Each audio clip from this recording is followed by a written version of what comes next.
In this video, we're going to revisit what happens when we have a nucleophile and an electrophile in the same molecule.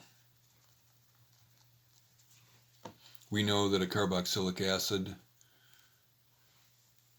try to get the focus going here. We know that a carboxylic acid reacts with an alcohol to form an ester. And if the alcohol is already connected to the carboxylic acid within the same molecule, then it can, if it forms a ring that is of reasonable size, then we can form a cyclic ester. So if we're counting our carbons here, or atoms that are going to be in the ring, the oxygen is going to be attached to the carbon here. So 1, 2, 3, 4, 5. It's going to form a 5-membered ring with an oxygen in it and the carbonyl there. So we can number 1, 2, 3, 4, 5. And as we're making the ring, then 1, 2, 3, 4, 5. This cyclic ester is referred to as a lactone.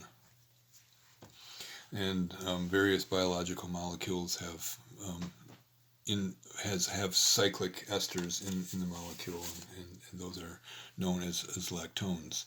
The size of the ring is referred to.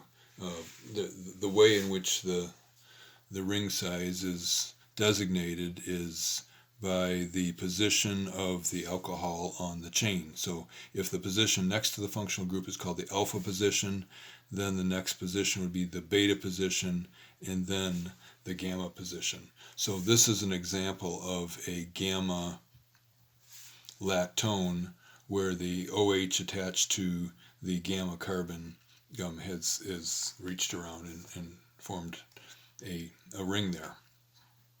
We also know that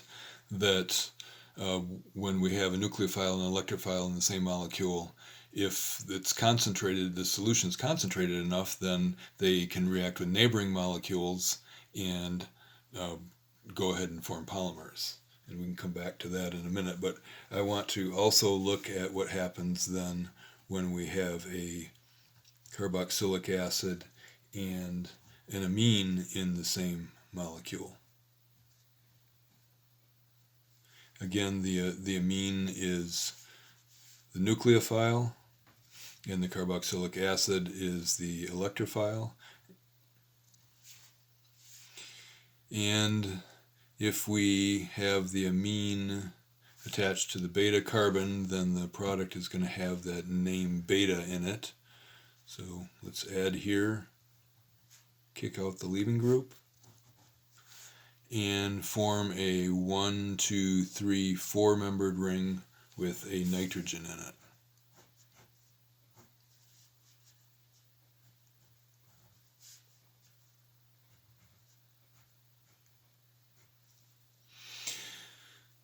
So a cyclic amide has a special name as well, and that is called a lactam.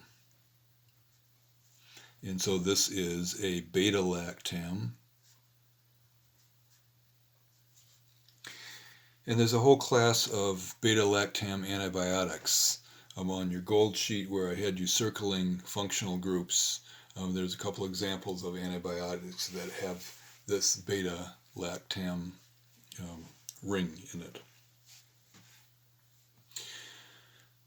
So let's take a look at what happens, at least with one of these, if we make the polymer. So if we take our hydroxycarboxylic acid and react it with a neighboring molecule, and react it with another neighboring molecule,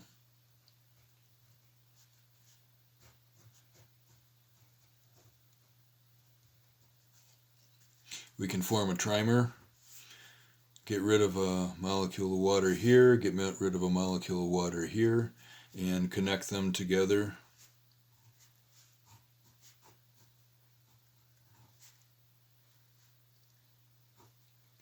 Here's the oxygen, and then we have 1, 2, 3, 4 carbons. 1, 2, 3, 4 carbons, and then the fourth one's the carbonyl.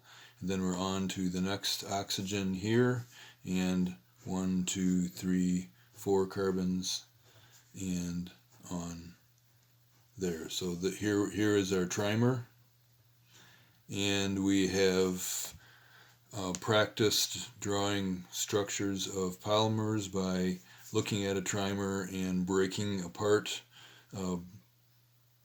in one position, going down the chain. So this is right after the carbonyl, and so that's continuing on down the chain through the carbonyl, and we'll break it again after the carbonyl here. And so then the polymer, the structure of the polymer would be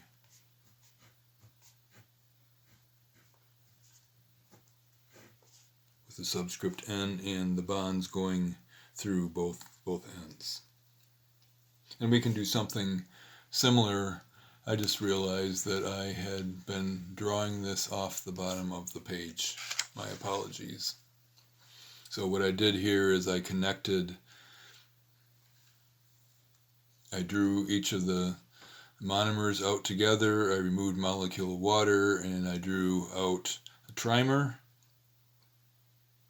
Then I picked a place to break it. I chose right after the carbonyl because that's kind of where the ester is forming between the carboxylic acid and the alcohol. Doesn't really matter where we drew the parentheses, but we have to go down the chain until we are getting to the point where we're going to be repeating again and cut it off there.